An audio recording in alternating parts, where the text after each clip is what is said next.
sécurité humaine, formation professionnelle, accueil. Décidez d'agir avec Fiducial Sécurité, l'expert français de la sécurité privée, présente Sud Radio, les vraies voix qui font bouger la France, les vraies voix de l'emploi.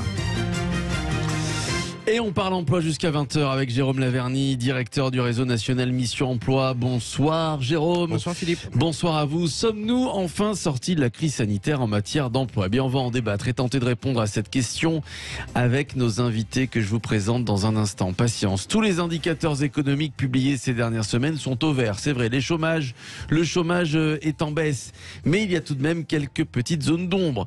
Et la crise n'a pas arrangé les choses. Alors le manque de main d'œuvre, on va en parler.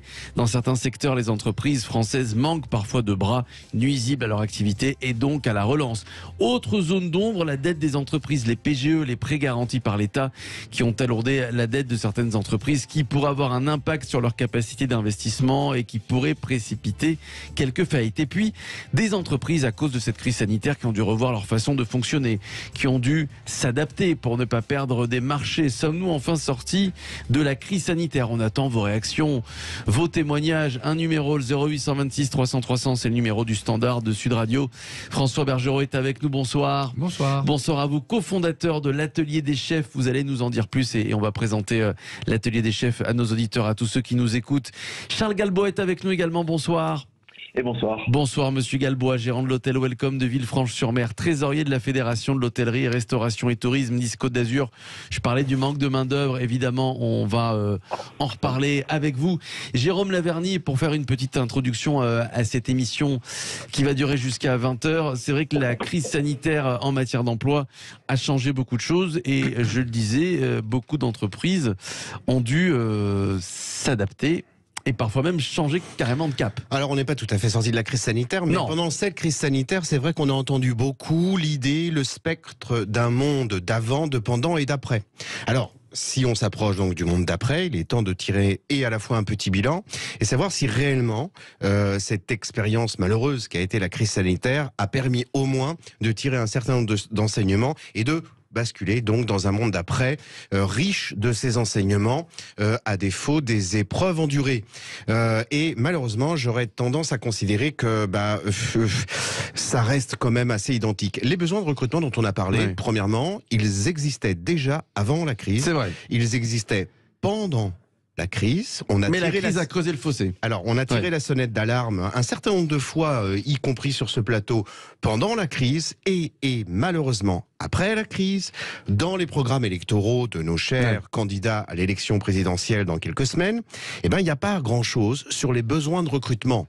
Il est toujours question de régler ce spectre, lui aussi, du chômage, comme si il en allait de l'étendard et le blason de quelqu'un qui est bienveillant, efficace, connaisseur de la réalité. Pour autant, la réalité, elle n'y est pas. Ces besoins de recrutement ne sont pas là. Or, moi je répète et je prétends qu'aujourd'hui, le problème est à ce point grave que certaines entreprises ne peuvent pas honorer certains marchés. C'est gravissime. Alors, on le voit avec des grandes entreprises parce que, évidemment, ce sont de gros marchés. Pour des plus petites, elles bidouillent, elles s'arrangent comme elles peuvent, d'où le succès notamment des agences d'intérim. Et ça n'est pas pris en considération par nos candidats, ni par les politiques qui sont mises en place. Il a été question donc de télétravail. Et on avait fait une émission, je le rappelle, avant le Covid. On avait dressé les perspectives des avantages qui pouvaient ressortir du télétravail. Immanquablement, ce télétravail a été mis en place. Il est aujourd'hui familier. On est tous familiers des réunions Teams, Zoom et autres. Et ça, c'est formidablement bien. Et il y a des expériences totalement innovante, comme on va le voir avec l'Atelier des Chefs, et ça c'est absolument génial. Pour autant, petit détail qui là encore une fois laisse entrevoir un manque de considération du monde d'après, en tout cas d'enrichissement de cette épreuve qu'a été la crise sanitaire. Les billets de train n'ont pas changé dans leur gestion. Alors c'est tout con, mais enfin tout de même. C'est-à-dire qu'on s'est aperçu donc aujourd'hui que plein de gens ont migré un petit peu dans des zones un peu plus rurales. Bref, que grâce ça bouge, au télétravail, grâce au télétravail, et c'est véritablement un phénomène de masse. Oui, il y a des gens qui ont acheté une maison ici ou ailleurs et qui vivent à cheval sur deux régions. Pour autant, la SNCF, entreprise publique, fait une gestion qui est totalement à l'ouest par rapport à ces migrations, où on voit encore des billets de train qui sont à ce point chers qu'il est plus rentable de prendre sa voiture. C'est juste dingue. C'est juste dingue qu'il n'y ait pas eu cette prise en considération. Et puis les formations. Il est toujours question dans les commentaires qu'on entend perler de temps en temps que oui, bon, d'accord, il faudrait adapter les formations. Les entreprises et les organismes de formation n'attendent pas les bons conseils des pouvoirs publics. On va voir avec l'atelier des chefs que en termes d'innovation, et on l'a vu avec un certain nombre d'entreprises qui ont créé leur CFA, voilà, la France est formidablement bien outillée. Sauf qu'il n'y a pas d'orientation en amont, il n'y a pas de travail d'orientation. Je répète, comme on l'a dit de façon précédente, que un professeur n'est pas formé sur l'orientation, c'est pas sa vocation première. Sauf qu'à un moment donné, dans un conseil de classe, il va être amené à prodiguer des conseils à un jeune, à des parents. Il n'est pas normal que dans la formation d'un professeur, il n'y ait pas au moins un module qui puisse permettre une certaine familiarisation avec le monde du travail pour accompagner et conseiller ces jeunes-là. D'où le fait que, là aussi, on ignore aussi encore que si des besoins de recrutement sont très graves pour les entreprises, ils le sont tout autant pour les organismes de formation. On a des CFA qui tournent à vide, on a des orientations qui sont mal fléchées, etc., etc. Donc, le travail est quand même, le chemin est encore long à parcourir. Ne souhaitons pas une deuxième crise sanitaire, mais il serait bien que nos candidats, nos politiques d'une manière générale, se penchent avec un peu plus de pragmatique et surtout sortent de ce réflexe pavlovien de concevoir le monde de façon dichotomique, avec des méchants d'un côté, les entreprises qui gagnent des sous à qui on fait pampan cucu pour paraître gentils auprès de la population, et des gentils de l'autre côté, des pouvoirs publics ou des associations où il ne manque pas d'argent ni d'ego. Alors le message est passé, le coup de gueule est passé, j'ai envie de dire, Jérôme Laverny. On va revenir sur tout ce dont vous avez parlé. Avec vous, Charles Galbois, on va revenir sur ce manque de main d'œuvre et vous allez nous dire si la crise du Covid est derrière nous et en matière d'emploi. Et puis, puisque vous avez un pied dans le tourisme, si les gens commencent un petit peu à revenir, à réserver des chambres d'hôtel. On arrive, Charles Galbois, dans quelques instants, mais François Bergerot, alors vous voilà, l'atelier des chefs, vous faites partie de ces entreprises qui ont changé un petit peu leur mode de fonctionnement, qui se sont adaptés. Est-ce que vous pouvez nous présenter à tous ceux qui nous écoutent l'atelier des chefs, déjà en quelques mots? Alors l'atelier des chefs, au départ, on fait des cours de cuisine dans des lieux physiques, très loisirs. Et puis, depuis quelques temps, et ça a été renforcé avec évidemment la crise du Covid, on avait décidé de former de façon digitale aux métiers qu'on appelle nous de la main et de l'humain, c'est-à-dire les métiers de l'artisanat et du service. Et en fait, ce dont on se rend compte, c'est que il existe effectivement un énorme besoin de main d'œuvre sur tous ces métiers-là. Quand on met en face, on constate qu'il y a de nombreuses personnes qui aujourd'hui recherchent un emploi, et donc il faut juste faire en sorte que ces personnes soient formées pour retrouver les emplois qui recrutent. Et donc en fait, nous ce qu'on propose, c'est de former de façon digitale à tous ces métiers de la main et de l'humain, donc CAP cuisine, CAP pâtisserie, CAP boulangerie, mais également maintenant la petite enfance, les assistantes de vie aux familles dont on a tant besoin puisque on a besoin d'accompagner nos seniors chez soi, des plombiers, des électriciens, etc., etc. Donc vous avez revu votre façon de former. Ouais, en fait, à cause de la crise du Covid. Oui, en fait, ce dont on s'est rendu compte, c'est que depuis le début, on faisait des cours de cuisine. Donc on a toujours fait de la formation, et sauf qu'à un moment, on a plus accentué sur le cours, un peu moins sur la cuisine, mais toujours sur les métiers de la main. Bon, alors comment ça se passe au niveau... Oui, allez-y, Jérôme Laverny. Philippe, pourquoi c'est génial? Pourquoi c'est génial cette expérience de l'atelier des chefs? Parce que, et on n'en parle pas assez, il y a un problème géographique avec la formation. Un organisme de formation peut être absolument fabuleux. Il y en a en France qui détiennent une sorte de mini-pouvoir, de monopole, qui ont développé, et c'est fabuleux. Sauf que le problème, c'est qu'une entreprise, une entreprise, elle est parfois implantée partout en France. Sauf qu'aussi, les entreprises sont éclatées et les candidats sont éclatés partout en France. Prenons un exemple.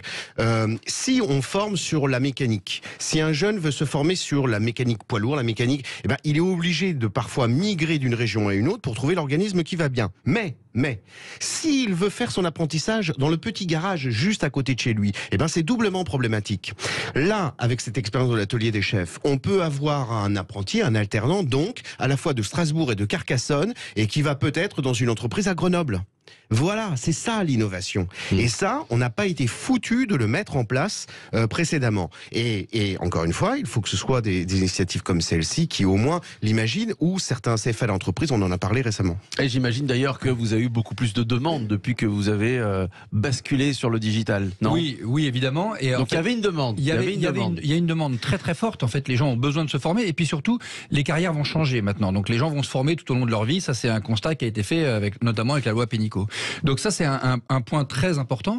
Et le deuxième point important, effectivement, on est national, mais la deuxième chose importante, c'est quand vous avez besoin de vous former, vous n'êtes pas prêt à attendre la rentrée de septembre pour vous former. Si vous vous retrouvez sans boulot le 15 octobre, vous n'allez pas attendre septembre suivant pour rentrer dans un centre de formation. Nous, l'avantage du digital, c'est que le lendemain, on commence à vous former. Bon, très bien. Voilà ce qu'a changé, entre autres, la crise du Covid, la crise sanitaire. Comme quoi, ça peut avoir du bon aussi. Non, mais de toute façon, les crises ont toujours du bon. C'est vrai. Charles Galbois est avec nous. Bonsoir, rebonsoir. Gérant de l'hôtel Welcome de Villefranche-sur-Mer, trésorier de la Fédération de l'hôtellerie, restauration et tourisme. Alors évidemment, et Jérôme Laverny l'a dit, il y avait un réel manque de bras, de main-d'œuvre avant la crise du Covid, mais cette crise a aggravé ce manque de main-d'œuvre, a un peu agrandi le fossé qu'il y avait. Comment ça se passe, Charles Galbois, pour vous? Concrètement, on entend, alors ce sont des chiffres qu'on entend depuis plusieurs mois, ces restaurateurs qui poussaient des coups de gueule en disant qu'ils n'arrivaient pas à recruter, que personne ne voulait revenir à la restauration, à l'hôtellerie. Est-ce que c'est une vraie réalité, Charles Galbois? Alors oui, alors il faut faire la part des choses aussi. Effectivement, il y avait parfois des problématiques de recrutement sur certains postes et autres avant crise. Et comme vous l'avez dit, les crises augmentent toujours certaines dynamiques. Maintenant, je pense que c'est aussi combiné avec plein d'autres problématiques. Oui. On a effectué une saison 2021 pour la plupart des hôteliers, de restauration et de tourisme assez difficile en termes de recrutement. Beaucoup d'hôtels, alors soit les équipes en place ont fait des heures supplémentaires de dingue, soit les PME de restaurants ou autres se sont débrouillés un petit peu à la vite. Et puis d'autres ont même fait fermer certains secteurs, certains restaurants gastronomiques étaient fermés cet été parce que en manque de main d'œuvre. Effectivement, comme vous l'avez dit tout à l'heure, ce serait quand même dingue de pas répondre aux carnets de commandes qui arrivent. Donc c'est pas nous, on n'a pas des carnets de commandes, mais on a des clients qui viennent et on doit pouvoir honorer avec le savoir-faire français, qui est comme un réel savoir-faire de l'accueil et du service. Et ça, on a vraiment un enjeu là-dessus. Nous, aujourd'hui, on redoute réellement donc la saison pour la partie, en tout cas du sud, du sud-est. On redoute la saison et on redoute le fait qu'on ne retrouve pas assez de personnel et d'emplois qui sont pourtant aujourd'hui les entreprises mettent en avant les emplois très très tôt dans la saison. Avant de donner la parole à Jérôme Laverny qui aimerait intervenir, juste une petite question. Pourquoi ce manque de main-d'œuvre? Pourquoi ce désintérêt pour le secteur de l'hôtellerie et de la restauration? Ça peut peut-être être expliqué par plein de choses. La crise a effectivement accéléré beaucoup de problématiques dans notre pays, mais moi je constate quand même qu'il y a un gros problème de la valeur travail. Aujourd'hui, et c'est le retour que beaucoup de mes collègues font, on met des offres d'emploi et on a un candidat sur 3 ou un candidat sur 4 ne se pointe même pas à l'entretien. Ça, c'est quand même... Alors, ça commençait à être une tendance avant crise, mais là, on dépasse vraiment... C'est complètement hallucinant, quoi. Donc, on se dit... on comprend pas très bien, parfois, l'approche vont avoir les gens par rapport au travail. Est-ce que une partie de la population a été assistée pendant trop longtemps et donc, du coup, maintenant, il est compliqué de se remettre au travail?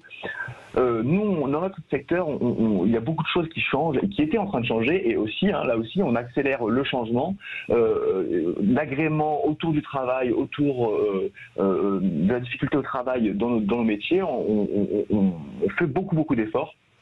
Et ça va dans le bon sens aussi. Ça va dans le sens des jeunes, mais ça va pas assez. Enfin, ça va apparemment pas assez vite par rapport à cette demande à cette demande d'offres d'emploi qui est grande.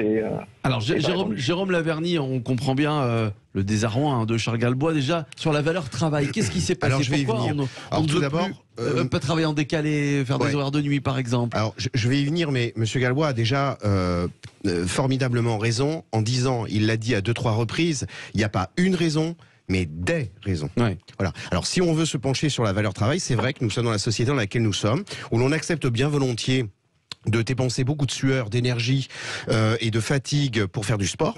Ça, il n'y a pas de problème. Pour accéder à un niveau, etc. On voit, il y a même des gens, j'ai vu dans des salles de sport qui mettent des blousons pour transpirer encore plus. Voilà. Donc là, l'effort pour le sport, c'est bon. Mais pour le travail, c'est pas politiquement correct. Et aujourd'hui, on paye un petit peu cette chose-là. On paye aussi autre chose. On paye, j'en parlais tout à l'heure, l'orientation. Une orientation qui, depuis 40 ou 50 ans, s'est fait au diapason de dire mauvais résultat scolaire, voie professionnelle. On l'appelle voie professionnelle. Voilà, comme là, si c'était une punition. Voilà, tout à fait. Aujourd'hui, on paye l'addition, et c'est le cas de le dire, et on la paye très cher.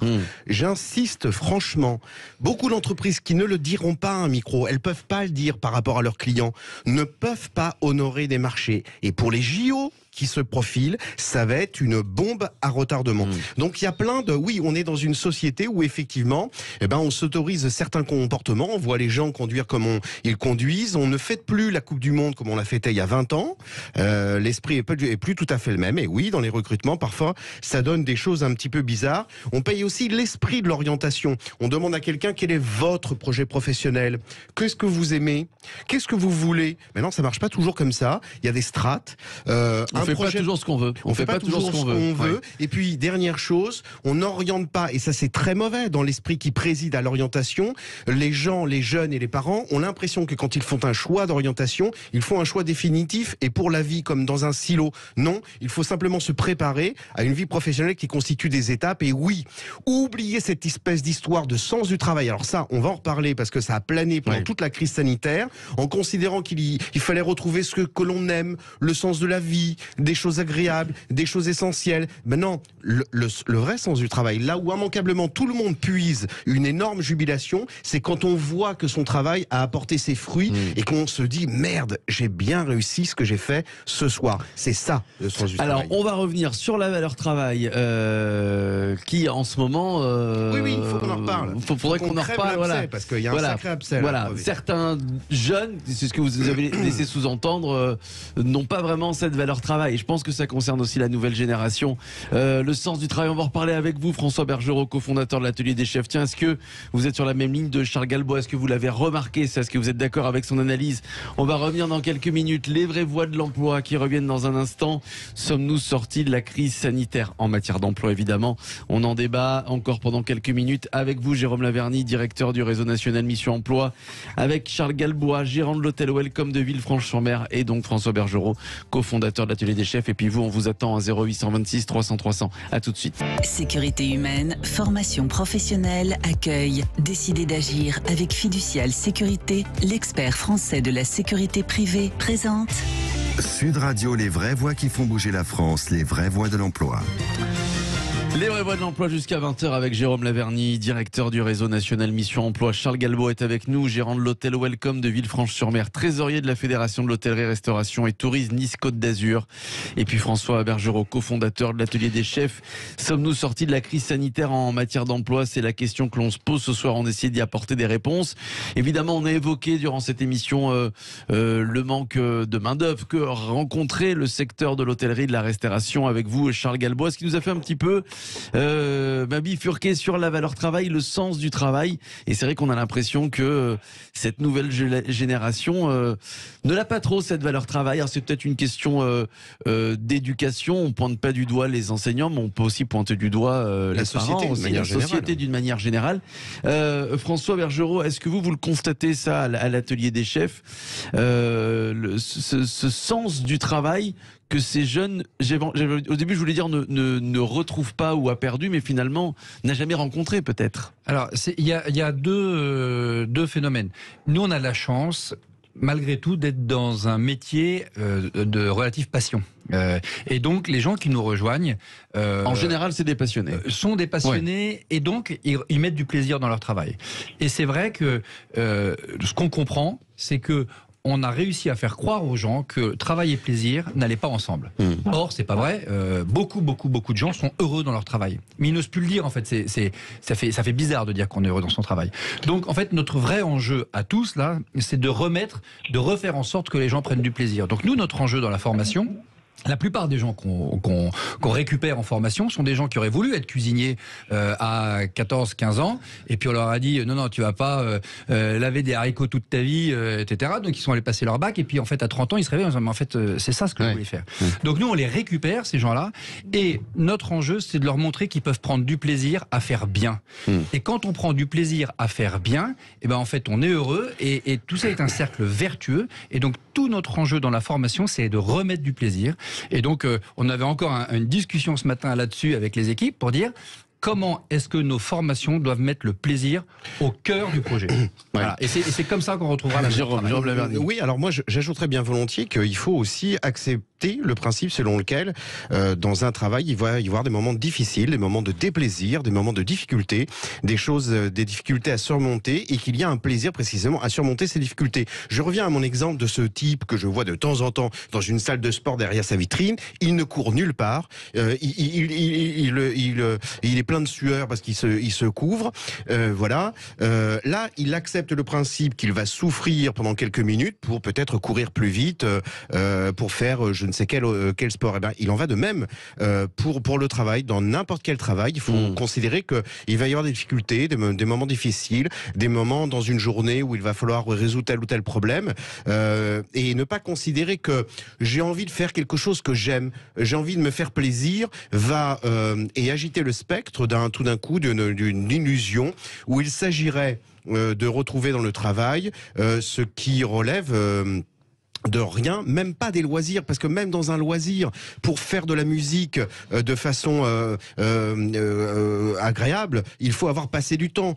Pour peindre, il faut avoir passé du temps. Pour faire du sport, il faut avoir passé du temps. Ben, c'est la même chose, c'est juste la même chose dans le travail. Donc le vrai sens du travail, c'est ce que moi j'appelle la création, c'est-à-dire créer dans l'action, et tout d'un coup on se dit mince, j'ai avancé mon plat, j'ai avancé mon mur, j'ai avancé mon rapport, etc. Là où beaucoup de cadres se plaignent, c'est qu'ils ont l'impression de ne servir à rien, que leurs réunions sont des bullshit, comme on le dit, et là, ils ne peuvent pas palper la création, parce qu'ils se disent, d'accord, on a parlé pendant des heures, mais on a parlé pour rien dire. Ouais. Ça c'est aussi un problème de management, et aussi c'est un problème, c'est très français ça, réunion sur réunion sur réunion, je pense que tous les Français se reconnaîtront, non? Oui, dans tous les bien secteurs. Sûr. Oui, enfin, le management, c'est un peu le cache-sexe de tout un tas de pratiques, le bullshit. Juste, je voulais rebondir sur ce que vous venez de dire, et je suis 100% d'accord avec vous, et notamment dans les formations. En fait, ce qu'on constate, c'est que beaucoup de gens se lancent dans la formation sans se donner les moyens de réussir. Ouais. Et oui, il faut se donner du mal pour réussir, quoi qu'il arrive, y compris quand on se forme à un métier pour lequel on a une certaine appétence. Charles Galbois, gérant de l'hôtel Welcome de Villefranche-sur-Mer, est-ce que alors vous partagez l'avis de François Bergerot et son constat aussi? Je rejoins tout ce qui a été dit. Effectivement, le travail doit être aussi du plaisir, mais on ne peut pas être dans une jouissance au travail si on sort pas de sa zone de confort.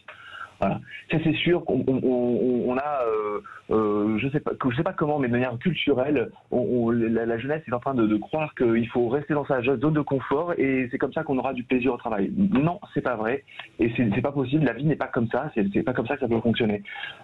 Donc il faut aussi, pour pouvoir améliorer tout ça, je pense aussi il y a un rapport à l'autorité qui est complètement chamboulé et il faut accepter aussi de rentrer dans un cadre avec une autorité qui va nous accompagner pour pouvoir nous aiguiller, nous encadrer, pour pouvoir sortir de notre zone de confort. Et ça, tant on perd en tant que chef d'entreprise, on perd de plus en plus, je trouve, cette autorité, mais pas qu'il y ait une autorité pour cheffer comme dirait Chirac, mais une autorité pour encadrer, une autorité bienveillante pour encadrer, pour pouvoir permettre au personnel de sortir de leur zone de confort et de pouvoir s'améliorer. Et ça, c'est notre rôle aussi. Oui. Alors c'est vrai que François Bergerot expliquait que lui, avec l'atelier des chefs, évidemment, il a affaire à des passionnés. Souvent, voilà, la cuisine, c'est un métier de passionné. Surtout quand on se rend compte que on a loupé le coche et qu'à 30 ans, on a envie de revenir à sa passion, qui est la cuisine. Est-ce que vous, c'est pareil, Charles Galbois, dans le secteur de l'hôtellerie et de la restauration? J'ai l'impression que parfois aussi, on rentre dans la restauration parce que on cherche un petit boulot, on n'a pas encore trouvé sa voie et finalement, on est condamné à rester plusieurs années. Est-ce que je me trompe? C'est tout l'inverse. C'est-à-dire que voilà, très bien. C'est-à-dire que, enfin, tout est vrai. On peut être passionné et vouloir faire du service toute sa vie, que ce soit du service ou de la cuisine ou tous ces métiers-là qui sont liés au tourisme sont des métiers qui sont profondément humains. Donc, on peut avoir envie de faire ça dès le début de sa vie et d'être passionné avant même d'avoir commencé. Pour autant, on peut mettre un doigt dedans, et moi, c'est mon cas, pour parler de mon cas personnel pour le coup, on peut mettre un doigt dedans et puis finalement se faire happer et être passionné parce que justement, c'est complet, c'est humain. On a le sourire de nos clients qu'on ravit au quotidien. Ça n'a pas de prix et ça se découvre et on peut pas le savoir, le vivre. Le connaître si on n'a pas vécu en vrai et ça se fait petit à petit. La passion aussi parfois ça se crée et ça se fait un peu sur le tas, notamment dans nos métiers qui sont concrets et qui sont profondément humains. Jérôme Laverny. Et on disait au démarrage de l'émission, il faut sortir des vieilles rengaines. On disait aussi qu'il ne s'agit pas de concevoir le monde de façon binaire avec des méchants d'un côté, des gentils de l'autre. On a parlé des entreprises, on a parlé des candidats. Il s'agirait aussi de parler des pouvoirs publics. Il y a des contrats aidés qui ne sont aidés que dans une certaine mesure, qui ne se penchent pas sur les difficultés. On n'a pas parlé, Monsieur Galbois le disait, il y a plein de vecteurs, il y a plein de raisons. La question des salaires est à revoir et pas à revoir simplement sous la seule lorgnette de dire attention les entreprises, faut que vous augmentiez les salaires, faut qu'on allège les charges pour qu'il y ait un système de vases communicants. Non, c'est pas toujours si simple que ça. Il y a parfois des marchés publics qui tordent le coût de certaines entreprises qui ne peuvent pas augmenter les salaires. Donc il y a une autre stratégie à concevoir qui passe parfois par des choses relativement simples. On disait donc au démarrage de l'émission, il faut sortir des vieilles rengaines. Gageons que s'il y a une expérience qu'il faut retirer positive de cette crise sanitaire, c'est qu'on sort des vieilles rengaines et que malheureusement les programmes électoraux d'emploi 2017 change par rapport à ceux de 2022 évoluent un peu parce que pour l'instant c'est pas Jojo. J'en veux pour preuve l'émission qui nous a précédé où encore une fois malheureusement on entend à nouveau de vieilles rengaines. Merci à vous Jérôme Laverny, directeur du réseau national Mission Emploi. Merci à vous Charles Galbois, gérant de l'hôtel Welcome de Villefranche-sur-Mer et puis trésorier de la Fédération de l'hôtellerie, restauration et tourisme Nice-Côte d'Azur. François Bergerot, merci à vous, cofondateur de l'atelier des chefs. Sommes-nous sortis de la crise sanitaire en matière d'emploi? On a essayé de répondre à cette question. En tout cas, on a tenté pendant cette demi-heure. Merci à vous tous. Dans quelques instants, c'est le Loft Music.